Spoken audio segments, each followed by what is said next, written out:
Yeah! Hindi lahat ng lakad may kasabay. Minsan kailangan mong tahaking ang daan ng mag-isa. Pero ayos lang, dahil doon nagsisimula ang tunay na lakas.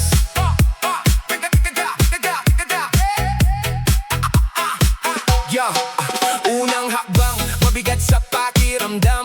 Walang umaalalay, walang masasandalan. Kahit maraming tanong ang bumabagabag, pinili kong lumaban, hindi umurong sa laban. Maraming umalis, maraming nagbago. Mga pangakong dati tinangay ng panahon. Pero natutunan kong hindi mawalan ng pag-asa kapag ang tiwala ko'y nasa sarili na.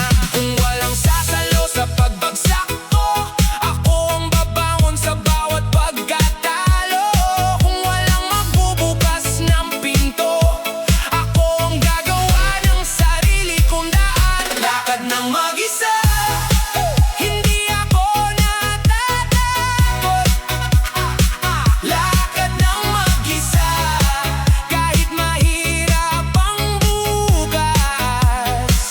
Sa sariling paa ako tatayo, sa sariling lakas ako aabante. Hindi susuko, hindi hihinto, hanggang maabot ang pangarap ko.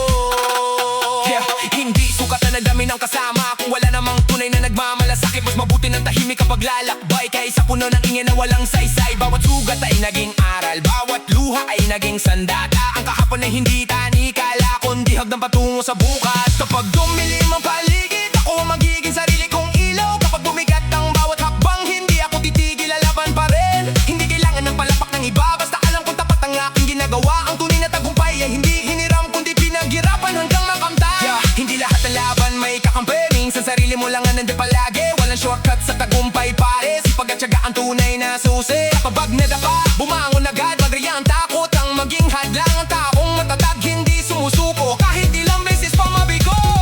Lakad ng mag-isa, pero puno ng pag-asa. Lakad ng mag-isa, hanggang sa tagumpay ay makita.